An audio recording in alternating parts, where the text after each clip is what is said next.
එවත්තුමා තෙල් තෙල් ගැන රුසියාත් එක්ක මොනවාරි ගිවිසුමකට යන්න හදනද රාජ්‍යයේ රුසියාවත් එක්ක ඔව් මේ තෙල් සම්බන්ධව එහා දැන් ඊයේ ඉරානයේ තානාපති කිව්වා මේ තෙල් ලංකාවට ඕන නම් ඉල්ලුවා නම් දෙන්න කැමති කියලා. ඒක සලකා බලනවාද? දෙවෙනි එක තුන්වෙනි එක තමයි දැන් අපිට ඉරානය හා රුසියාවේ තෙල් ගන්න බැරි හේතුව තමයි මේ ඇමරිකාවේ මේ සැන්ක්ෂන් එක. ඒ සම්භාවය ඒකෙන දැන් ඇමරිකත් එක්ක කතා කරලා ඇමරිකාවෙන් තෙල් ගන්න බැරිද?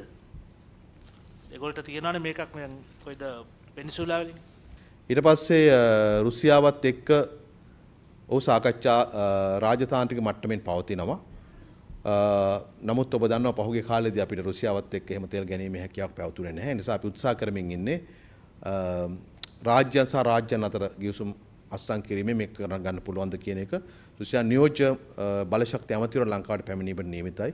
ඒතර මේ සාකච්ඡා තවත් ඉදිරිමත් කරගන්න පුළුවන් කමක් තියෙනවා. ඉරානයෙන් තෙල් ලබා ගැනීමේදී ප්‍රශ්නයේදී දැන් තිබෙන්නේ සමහර ඒ කියන්නේ නැව් ගමනාගමන නැව් අයිති රටවලට ඒ අවස්ථාවේදී ප්‍රයෝජනයක් ගන්න පුළුවන් කමක් තියෙනවා. නමුත් අපිට එහෙම හැකියාවක් නැහැ. ඉතින් හොඳයි අපි ස්තුතිවන්ත වෙනවා මේ ප්‍රකාශය පිළිබඳව.